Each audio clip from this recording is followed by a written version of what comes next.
باب ما جاء فی المزمزۃ والاستنشاق، مزمزہ اور استنشاق کے بارے میں یہ باب ہے۔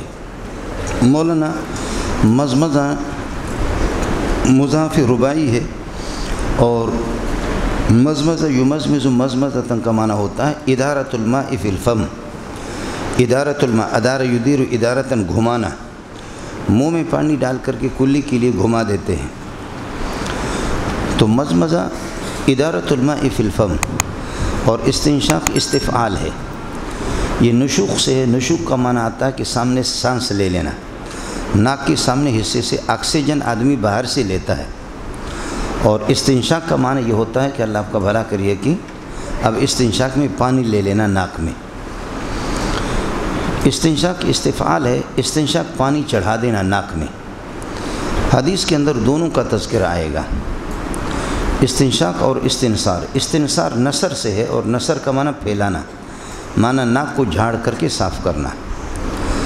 حدیث کی کتابوں میں آپ دیکھیں گے ترجمۃ الباب جیسے انہوں نے قائم کیا، باب ما جاء فی المزمزۃ والاستنشاق، مل گیا آپ کو؟ ترجمۃ الباب میں استنشاق کا ذکر ہے، لیکن حدیث کے اندر استنشاق کا کوئی ذکر نہیں ہے۔ حدیث میں ہے کہ اذا توضأت فانتصر، جس وقت آپ وضو بناؤ تو ناک کو جھاڑ کر کے صاف کرو، اور ظاہر ہے کہ استنشاق ناک میں پانی چڑھانا ہے، اور انتصر کا معنی ناک کو جھاڑنا، فانتصر ناک کو جھاڑ کر کے صاف کرو۔ آپ کو مل گیا نہیں ملا؟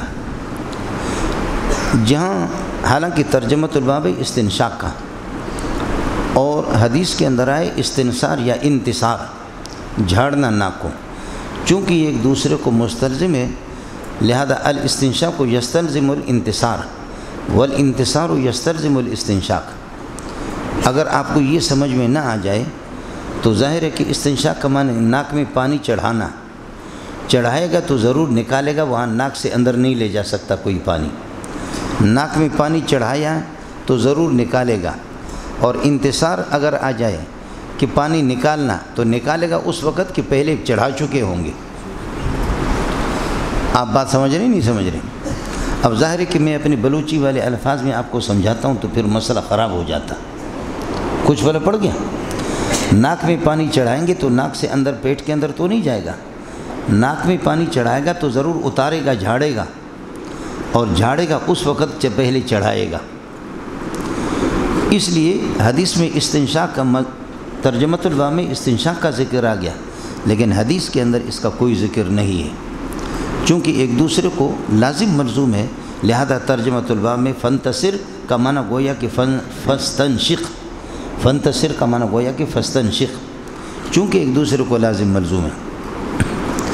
ایک اور مسئلہ سمجھے محدثین کی فنی، وہ یہ ہے مزمزہ اور استنشاق دونوں کا ایک حکم ہے۔ بعض حدیثوں کے اندر صرف مزمزے کا ذکر آئے گا، بعض میں صرف استنشاق کا ذکر آئے گا، تو ثبوت احدہما یستلزم ثبوت الآخر، چونکہ حکم متساوی ہے ان کا، ناک میں پانی جڑانا یا منہ میں کلی کرنا، تو کبھی بعض حدیثوں کے اندر صرف ایک کا ذکر ہوگا۔ دیکھیے نا یہاں پر اذا توضأت فانتصر، وضو کرو تو ناک کو جھاڑو، جبکہ ترجمۃ الباب باب ما جاء فی المزمزۃ۔ آپ بات سمجھے نہیں سمجھے؟ نہ مزمزہ کا ذکر ہے حدیث کے اندر، نہ استنشاق کا ذکر ہے۔ تو استنشاق کا ذکر لزوم کے اعتبار سے ہو گیا۔ کیا لزوم؟ فانتصر، جھاڑو، جھاڑیں گے اس وقت کہ پہلے چڑھائیں گے۔ سمجھتا ہے؟ استنشاق کو استنثار یا انتصار یہ خود بخود لازم ملزوم ہے، اور پھر چونکہ انتصار اور استنشاق اور مزمزہ یہ متساویان فی الحکم ہے، حکم کے اندر برابر ہے، تو حدیث کے اندر مزمزہ کا کوئی ذکر نہیں ہے، لیکن ثبوت احد المتساویین، ایک متساوی کا ثبوت یستلزم الآخر، دوسرے متساوی کے ثبوت کو مستلزم ہے۔ کاش کہ آپ کو سمجھ میں آ جاتا۔ کچھ پہلے پڑھا مولانا، اس کا خیال کر لینا، ورنہ ترجمۃ الباب کا ایک لفظ بھی ثابت نہیں ہے۔ آیا مسئلہ سمجھیں؟ اس کے بعد یہ تو ہو گیا مزمزہ اور استنشاق کا لغوی معنی، اور حدیث ترجمۃ الباب کے ساتھ حدیث کی مطابقت کیا ہے۔ دوسری بات ہے کہ مزمزہ اور استنشاق کا حکم وضو میں اور غسل میں کیا ہے۔ تو امام احمد رحمۃ اللہ علیہ فرماتے مزمزہ اور استنشاق دونوں کے دونوں میں واجب ہے، دونوں کے دونوں میں واجب ہے۔ امام شافعی اور امام مالک رحمۃ اللہ علیہ فرماتے دونوں کے دونوں میں مستحب اور سنت ہے۔ امام ابو حنیفہ رحمۃ اللہ علیہ فرماتے کہ دونوں کے دونوں، ایک میں واجب ہے اور ایک میں سنت ہے، سب کو سبحان اللہ۔ دونوں کے دونوں مزمزہ اور استنشاق، دونوں میں واجب ہے، وضو میں اور غسل میں واجب ہے۔ دونوں کے دونوں مزمزہ اور استنشاق، دونوں میں سنت ہے، وضو میں اور غسل، امام شافعی اور امام مالک۔ اور دونوں کے دونوں، ایک میں واجب ہے غسل میں، اور ایک کے اندر سنت اور مستحب ہے، یہ اللہ آپ کا بھلا کرے، وضو کے اندر امام ابو حنیفہ کا مذہب ہے۔ اللہ کے بندو کچھ والا پڑھا؟ حنفیہ کی دلائل کو آپ سمجھ رہے ہیں۔ امام ابو حنیفہ رحمۃ اللہ علیہ فرماتے ہیں سورہ مائدہ میں وَإِن كُنتُمْ جُنُبًا فَاطَّهِّرُوا وَإِن كُنتُمْ جُنُبًا فَاطَّهِّرُوا، اگر آپ جنابت کی حالت میں ہو تو پھر غسل کر کے خوب طہارت حاصل کرو، سمجھے؟ خوب کیوں؟ اس لیے کہ آپ لوگ علماء کرام ہیں۔ فَاطَّهِّرُوا تَطَهَّرُوا، تَطَهَّرُوا سے تائے تفاعل کو حذف کر کے پھر نون اعرابی کو آخر سے حذف کرو تو ہو گیا تطہرون، تطہرون، تطہرون، سمجھ رہی ہیں کہ نہیں؟ تائے تفاعل کو حذف کر دیا، آخر سے نون اعرابی کو حذف کر دیا تو امر بن گیا تطہرو۔ تائے تفعل کو تو کر دو، ہوگا تطہرو، تطہرو، پھر پہلے والے تو کو ساکن کر کے حمزہ ساکن لاؤ، ہوگا اتطہرو، اتطہرو، تو کو تو میں ادغام کرو، ہوگا اتطہرو، فا اس کے ساتھ جڑ گیا، حمزہ وصلی گر گیا، فطہرو۔ کچھ والا پڑھا؟ ایک دفعہ مطول کے بارے میں صیغہ میں نے دیا کہ مطول کیا ہے، تو اللہ کے فضل و کرم سے 200 لڑکوں میں سے کسی نے بھی صحیح نہیں لکھا، کسی نے تفیل لکھا، کسی نے کیا لکھا، کسی نے کیا لکھا۔ یہ مطول نہیں ہے بلکہ مطول ہے۔ مطول جب میں پڑھا رہا تھا مطول، تو مطول کو کسی نے اللہ کے فضل و کرم سے 200 لڑکوں میں سے کسی نے بھی صیغہ صحیح نہیں لکھا۔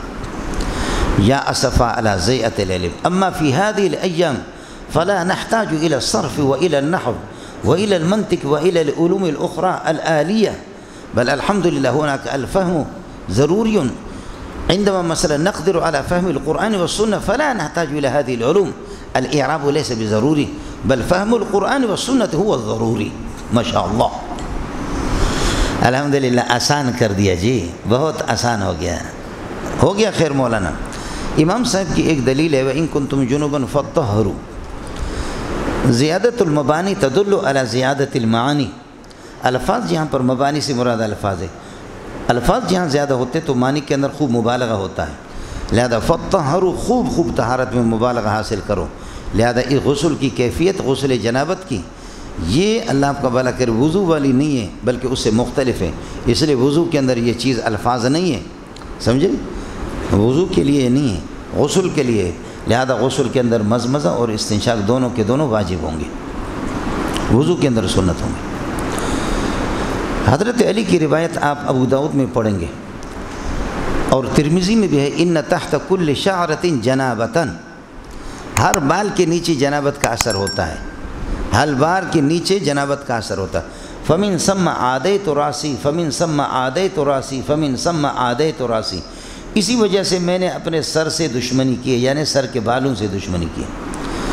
فمن ثم، ہر بال کے نیچے جنابت کا اثر ہوتا ہے، تو اس لیے میں علی کبھی بالوں کو چھوڑتا نہیں ہوں، بالوں کو اڑا دیتا ہوں، گنجا ہو جاتا ہوں، نہ رہے بانس نہ بجے بانسری۔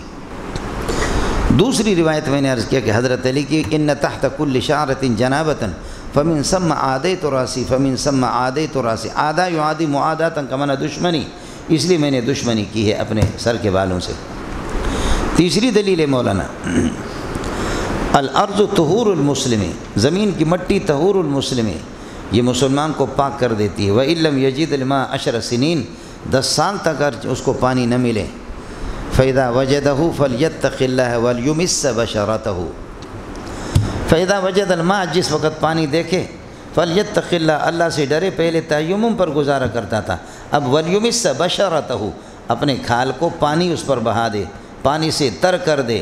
اور بشرہ کا اطلاق منہ پر بھی، داخل الفم پر بھی ہوتا ہے، داخل الانف پہ بھی ہوتا ہے، داخل الفم پر بھی ہوتا ہے، داخل الانف پر بھی اس کا ہوتا ہے۔ فَإِذَا وَجَدَهُ، جب پانی اس کو ملے، فَلْيَتَّقِ اللَّهَ، اللہ سے ڈرے، ہمیشہ مٹی پر گزارا نہ کرے۔ پانی مل گیا، فَلْيُمِسَّ بَشَرَتَهُ، تو اب اپنے یہ کہ کھال کو تر کر دے، پانی بہا دے، وضو کر دے، اس لیے کہ وضو اصیل ہے، منوب عنہ ہے، اور تیمم اس کا خلیفہ ہے۔ جب وضو کا موقع آ گیا، پانی مل گیا، تو تیمم پر کب تک گزارا کرو گے؟ چوتھی ایک روایت اس میں اسی قسم کی ہے، وہ یہ ہے السعید الطیب وضوء المسلم، پہلے طہور المسلم تھا، اب السعید الطیب وضوء المسلم، اسی میں آگے جا کر طویل روایت ہے۔ فَإِذَا وَجَدْتَهُ فَأَمِسَّهُ جِلْدَكَ، فَإِذَا وَجَدْتَهُ، جب پانی آپ کو ملے، فَأَمِسَّهُ جِلْدَكَ، آپ اپنے اللہ کا بھلا کریے کہ جلد پر، اور جلد داخل الفم میں بھی ہے اور داخل الانف میں بھی ہے۔ یہ 3-4 حدیثیں ہو گئی۔ اب اللہ کرے آپ کی سمجھ میں کچھ آ جائے، وہ دیکھ لینا۔ منہ اور ناک یہ اعضائے داخلیہ میں سے بھی ہے اور اعضائے خارجیہ میں سے ہے۔ دیکھیے، وضو کرتے ہیں اور غسل کرتے ہیں، ہم اعضائے خارجیہ کو دھوتے ہیں، دیتے ہو قرآن۔ وضو اور غسل میں اعضائے خارجیہ کو ہم دھوتے، جو ظاہر ہے، اندر کو کون دھوتا ہے؟ آپ سمجھے، وضو میں اور غسل میں اعضائے خارجیہ ظاہرہ کو، اعضائے باطنہ نہیں ہوتے، لیکن منہ اور ناک یہ اعضائے خارجیہ بھی ہے، باطنیہ بھی ہے، ایک جہتان، ان کے لیے 2 جہت ہیں۔ اعضائے باطنیہ ہے،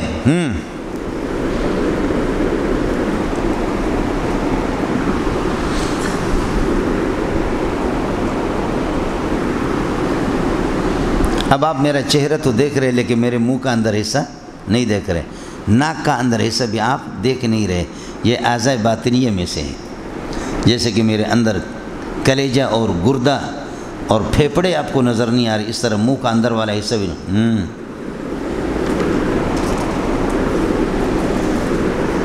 ناک بھی نظر نہیں آئے گا۔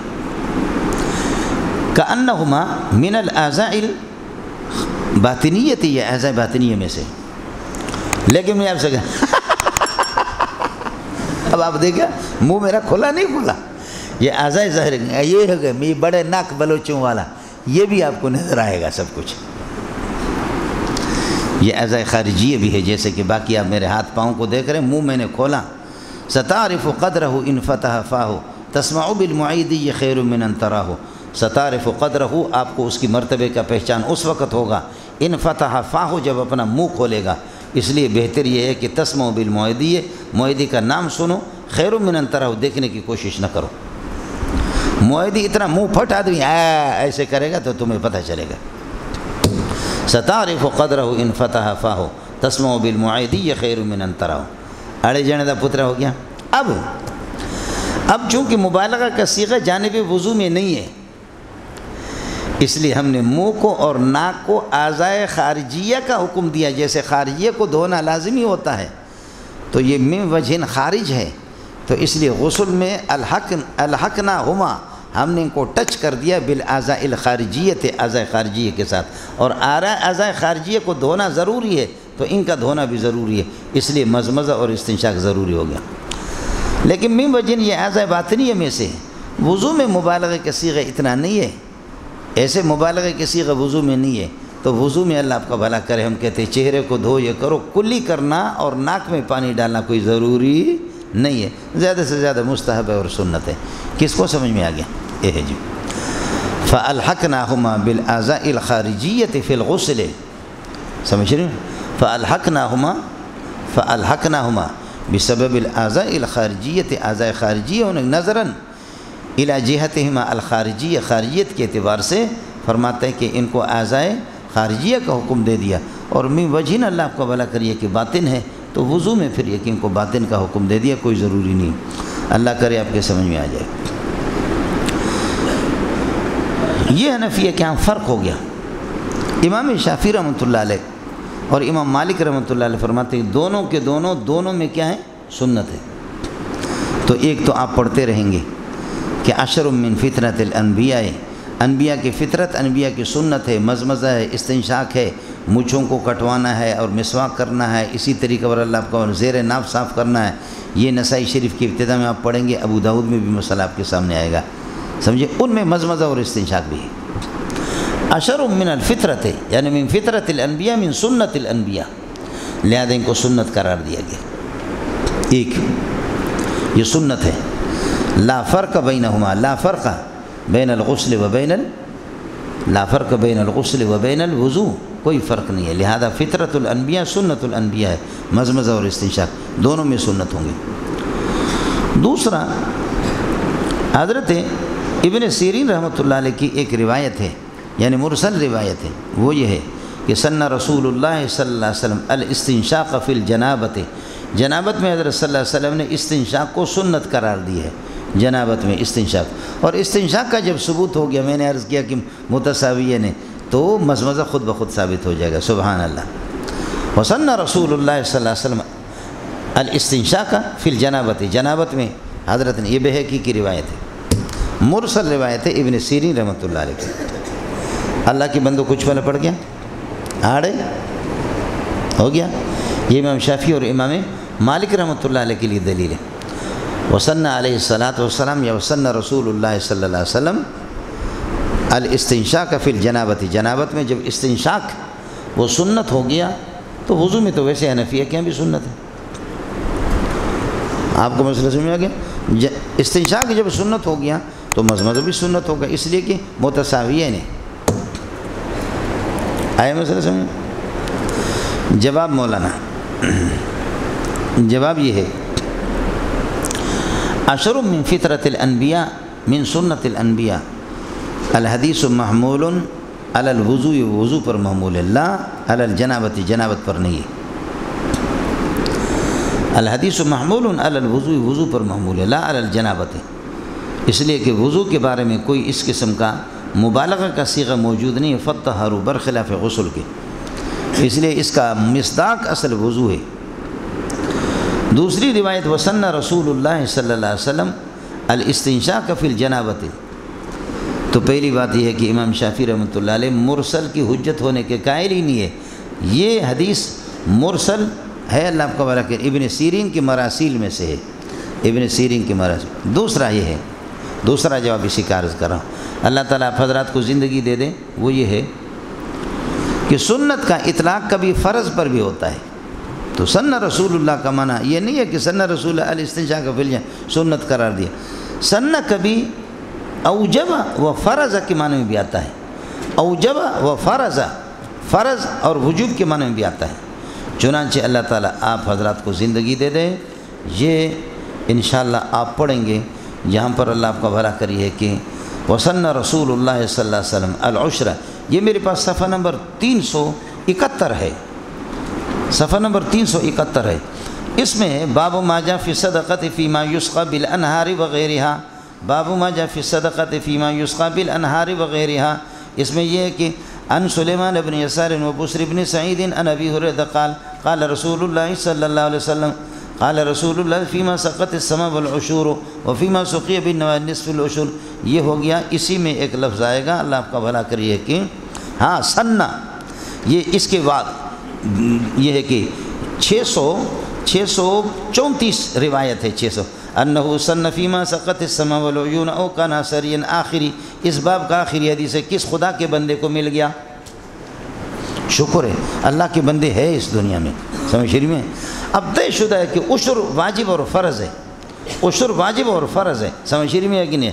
اور اس کو کہتے ہیں انہو سن رسول اللہ صلی اللہ علیہ وسلم فیما سقط السماء والعیون او کان سریا العشور وفیما سقی بالنزع نصف العشر، قال ابو اسحاق ھذا حدیث حسن صحیح، مل گیا نہیں ملا؟ ارے ملا چھوکرا، یہ یہاں طے شدہ ہے کہ سنہ کس معنی میں؟ بولو ہاں، یہ سنہ اللہ آپ کا بھلا کرے یہاں فرض کے معنی میں، تو اس لیے سنہ رسول اللہ صلی اللہ علیہ وسلم الاستنشاق فی الجنابت، اس سے سنیت آپ ثابت نہیں کریں گے، فقہا والا فرض بھی اس میں آتا ہے، واجب بھی آ جاتا ہے، لہذا اگر یہ کہ استنشاق اور مزمزہ یہ دونوں واجب ہوں اور فرض ہوں اس کے اندر، غسل کے اندر، تو پھر کیا مسئلہ ہے؟ یہ سنہ سے اس کی نفی نہیں ہوگی۔ اور اگر آپ لوگ ناراض نہ ہو، سنہ کا اطلاق، سنت کا اطلاق کبھی کراہیت تنزیہ پر بھی ہوتا ہے، سب کو سبحان اللہ، کراہیت تنزیہ پر بھی اطلاق ہوتا ہے، سمجھ شریف میں ہے کہ نہیں؟ سنت کا ایک معنی آتا ہے الطریقۃ المعہودۃ الثابتۃ عن النبی صلی اللہ علیہ وسلم، جو چیز نبی سے ثابت ہو اس کو سنت کہتے، تو نبی سے کھڑے ہو کر کے پیشاب کرنا بھی ثابت ہے، حالانکہ وہ مکروہ تنزیہ ہے، بیان جواز کے لیے حضرت صلی اللہ علیہ وسلم نے کیا۔ 8-9 توجیہات میں نے آپ کو بتایا تھا، 3-4 سال پرانی بات ہے، اس میں سے ایک مسئلہ یہ تھا کہ اللہ آپ کا بھلا کرے، بیان جواز کے لیے حضرت صلی اللہ علیہ وسلم کبھی کراہیت تنزیہ کو بھی کر کے عملی طور پر اس کو بھی بجا لاتا ہے تاکہ امت کو پتہ چلے کہ یہ جائز ہے۔ اور آپ کو بتایا تھا الکراہیت تنزیہیۃ لا تنافی الجواز ہے، بہت پرانی بات ہے، یعنی ابھی چند دن پہلے کی بات ہے۔ کچھ پہلے پڑھ گیا کھڑے ہو کر کے پیش، یہ بھی سنت ہے، اس لیے غیر مقلد کرا میرے بھائیو، اس سنت سے سب محروم ہے، نبی نے کھڑے ہو کر کے پیشاب کیا، سنت ہے، اللہ کی قسم سنت ہے۔ تو ایک بندہ اٹھا مجلس میں، کہا حضرت یہ سنت مردوں کے لیے عورتوں کے لیے بھی ہے، وہ بھی کھڑی ہو کر کے پیشاب کر، غیر مقلد غریب خاموش، سنت ہے تو سب کے لیے ہو، سمجھے؟ تو غیر مقلد کی بالکل بجلی چلی گئی اور فوراً لاؤڈ اسپیکر بند ہو گیا، کہا کہ حضرت یہ سنت صرف مردوں کے لیے، یا عورت بھی کھڑی ہو کر کے پیشاب کرے؟ عورت کھڑی ہو کر پیشاب کرے پھر کیا ہوگا؟ آپ کو مسئلہ سمجھ میں آ گیا؟ غیر مقلد غریب خاموش ہو گیا مولانا۔ یہ امام شافعی اور امام مالک سے ہم فارغ ہو گئے، مسئلہ رہ گیا امام احمد رحمۃ اللہ علیہ کے، دونوں میں واجب ہے، تو فرماتے کہ غسل میں وجوب کے تو حنفیہ کے دلائل میرے ہیں، اور باقی مسئلہ رہ گیا وضو میں اذا توضأت فانتصر، اور الانتصار یستلزم الاستنشاق والمضمضۃ، وہ میں نے کر کے آپ کو بتا دیا۔ فانتصر امر کا صیغہ ہے، جواب یہ کہ الامر ہا ہونا للاستحباب ہے، یہ امر یہاں پر استحباب کے لیے، اور امر کا وجوبی معنی ہم یہاں پر مراد نہیں لیتے، یہ استحبابی۔ قرائن صارفہ کیا ہے؟ قرائن صارفہ وہی ہے جو پہلے میں آپ سے عرض کر چکا ہوں۔ خدا کے بندوں کچھ پڑھا نہیں پڑھا، چلیے گا مولانا صاحب، یہ آپ کا سبق ہو گیا۔ باب ما جاء فی المضمضۃ والاستنشاق کی امتحانی جگہ 5 مرتبہ ہو گیا۔ وبه قال حدثنا قتيبة قال حدثنا حماد بن زيد وجرير عن منصور عن هلال بن يساف عن سلمة بن قيس قال قال رسول اللہ صلی اللہ علیہ وسلم اذا توضأت فانتصر، جب وضو کر لو تو فرماتے کہ جس وقت یہ کہ وضو کا ارادہ کرو یا وضو کو شروع کرو تو فانتصر، ناک کو جھاڑیں گے اس وقت، یعنی ناک سے پانی نکالو اس وقت نکالیں گے بائیں ہاتھ سے، کہ پہلے چڑھائیں گے دائیں ہاتھ سے، نکالیں گے بائیں ہاتھ سے۔ اس کو ذرا یاد کر لینا، یا کل کے سبق میں آپ کو کام دے گا۔ اذا توضأت فانتصر واذا استجمرت فاوتر، جس وقت ڈھیلا استعمال کرو تو طاقت اختیار کرو، اللہ آپ کا بھلا کرے۔ 3 ہے، 5 ہے، 7 ہے، 9 ہے، جو بھی ہے۔ وفی الباب عن عثمان ولقیط بن صبرۃ وابن عباس والمقدام بن معدی کربہ ووائل بن حجر وابی ہریرہ رضی اللہ عنہ قال ابو عیسیٰ حدیث سلمۃ بن قیس حدیث حسن صحیح۔ واختلف اہل العلم فی من ترک المضمضۃ والاستنشاق، اہل علم کا اختلاف ہو گیا اس شخص کے بارے میں جو مضمضہ اور استنشاق دونوں کو اللہ کا بھلا کریے کہ ترک کر لیتا۔ فقالت طائفۃ منهم اذا ترکما فی الوضوء، وضو میں جب ان کو ترک کرے، حتیٰ صلی ترک کیا تھا، حتیٰ صلی نماز پڑھی، تو بعد میں پتہ چل گیا کہ مضمضہ استنشاق نہیں کیا، اعاد الصلاۃ، فرماتے کہ اللہ آپ کا بھلا کرے نماز کا اعادہ کرے گا، اور یہ کہ ان کا اعادہ کرے گا۔ ورأوا ذلك فی الوضوء والجنابۃ سواء، وضو اور جنابت کے اندر اس کو برابر اللہ آپ کا بھلا کریے کہ واجب سمجھتے ہیں۔ یہ وبی یقول ابن ابی لیلہ و عبداللہ بن مبارک و احمد بن حنبل و اسحاق، یہ 4 حضرات ہو گئے۔ وقال احمد، امام احمد پھر فرماتے ہیں مضمضہ اور استنشاق دونوں کے دونوں واجب ہے، لیکن الاستنشاق اوقد من المضمضۃ، استنشاق زیادہ بنسبت اللہ آپ کا بھلا کر مضمضہ۔ کیوں؟ منہ میں شیطان نہیں رہتا، رات کو آدمی جب سو جاتا ہے تو شیطان رات گزارتا ہے آپ کے ناک کے بانسے میں، یبی تو اللہ خیشوم یہ ہے آپ کے اس جگہ پر۔ آپ نے دیکھا ہوگا کیسے گند جمع ہوتا ہے صبح کو جب آدمی اٹھتا ہے، اس کو صاف کرنا، ورنہ اسی سے دماغ بھی خراب ہو جاتا ہے، یادداشت بھی اسی سے۔ تو امام احمد فرماتے ہیں دونوں کے دونوں واجب ہے، لیکن استنشاق یہ زیادہ اللہ اس کی تاکید ہے بنسبت مضمضہ کے۔ معلوم یہ ہو گیا کہ وجوب، خیال کر لینا، معلوم یہ ہو گیا کہ وجوب، فرض، سنیت یہ کلیات مشکک ہے، ان میں فرق ہوتا ہے۔ یہ بات تھی اصل سبق کی جو سمجھ میں نہیں آیا۔ معلوم یہ ہوتا کہ فرض واجب، سنت یہ کلیات مشککہ ہے۔ ایک فرض اشد فرضاً ہوگا، دوسرا اس کے بنسبت کمزور فرض ہوگا۔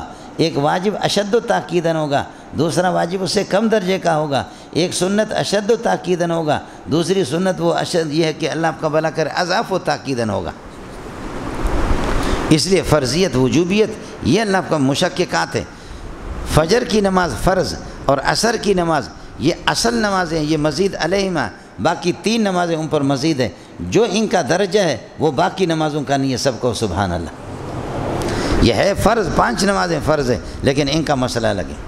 سنت موقدہ ظہر سے پہلے بھی 4 سنت موقدہ ہے، ظہر کے بعد بھی 2 رکعت سنت موقدہ ہے، مغرب کے بعد 2 رکعت سنت موقدہ ہے، عشاء کے بعد 2 رکعت سنت موقدہ ہے۔ لیکن ان سنت موقدہ کا اللہ آپ کو بھلا کرے، ان کی حیثیت وہ نہیں ہے جو فجر کی 2 سنت موقدہ کا، سب کو سبحان اللہ۔ اس لیے ان کو سنت تو کہا جاتا ہے، لیکن قریب الی الواجب ہے سب سنت موقدہ، لیکن ان میں فرق ہے۔ پھر ناراض نہیں ہونا۔ پھر مسئلہ یہ ہے کہ جمعے کو، جیسے کہ یہ اللہ آپ کو جمعے کو آپ 2 رکعت سنت، اس میں عام دنوں میں فرض کے ظہر کے فرض کے بعد 2 رکعت سنت پڑھتے ہیں، لیکن جمعہ میں 6 رکعت پڑھتے ہیں، 4 اور 2، یہ 6 رکعت سب سنت موقدہ ہے، لیکن 2 ان کی تاکید وہ نہیں ہے جو غیر جمعہ میں، غیر جمعہ والی زیادہ میں زیادہ تاکید ہے، جمعے کے دن اتنی تاکید نہیں ہے سنت موقدہ، لیکن ان کی وہ تاکید نہیں۔ اس دن جمعہ کے بعد 4 رکعت سنت موقدہ اشد و تاکید ہے بنسبت 2 کے، جمعے والے دن میں۔ کس کو سمجھ میں آ گیا؟ اب یہ آپ کا اشکال آئے گا سلم والا، لا تشکیک فی الماہیت ولا فی العوارض، اس کو عوارض آپ ہی کہتے ہیں، آپ کو مبارک ہو، بل فی الاتصاف بہا، تو جواب خود دے دیا نا، بل فی الاتصاف بہا۔ عوارض کے اندر اور ماہیت کے اندر تشکیک نہیں ہے، لیکن نظراً الی موصوفات یا موصوفات اور محل کے اعتبار سے تشکیک آ جائے تو کوئی مسئلہ نہیں ہے۔ تو مولی منظور اگر غریب تشکیک بیان کر رہا ہے، وہ بھی نظراً الی محالہا و الی مصادیقہا، ان کے مصداق کے اعتبار سے، فلا تو گڑ گڑو، لہذا گڑ گڑ نہ کرو۔ کس کو سمجھ میں آ گیا؟ اے جندا پتر۔ وقالت طائفۃ من اہل الکتاب، من اہل العلم، اہل علم کی ایک جماعت کری، یعید فی الجنابت، جنابت میں یہ کہ واپس کر، اگر پتہ چل گیا کہ جنابت کی حالت میں مزمزہ استنشاق میں نے نہیں کیا، غسل تو کیا، مزمزہ استنشاق نہیں کیا، تو فرماتے کہ نماز کو بھی واپس کرے گا، اور یہ کہ مزمزہ اور استنشاق بھی واپس کرے گا، سمجھے؟ یعید فی الجنابت ولا یعید فی الوضوء، وہ قول سفیان الثوری و بعض اہل الکوفہ، یہی حنفیہ کا قول ہے۔ ابن عباس کا فتویٰ بھی یہی ہے۔ حضرت ابن عباس سے کسی نے پوچھا کہ حضرت فجر میں کسی نے غسل کیا اور غسل کر کے مزمزہ اور استنشاق بھول گیا تھا، پھر اس نے فجر کی نماز پڑھی ہے، فرمایا مزمزہ استنشاق بھی واپس کرے اور فجر کی نماز کو بھی واپس کرے۔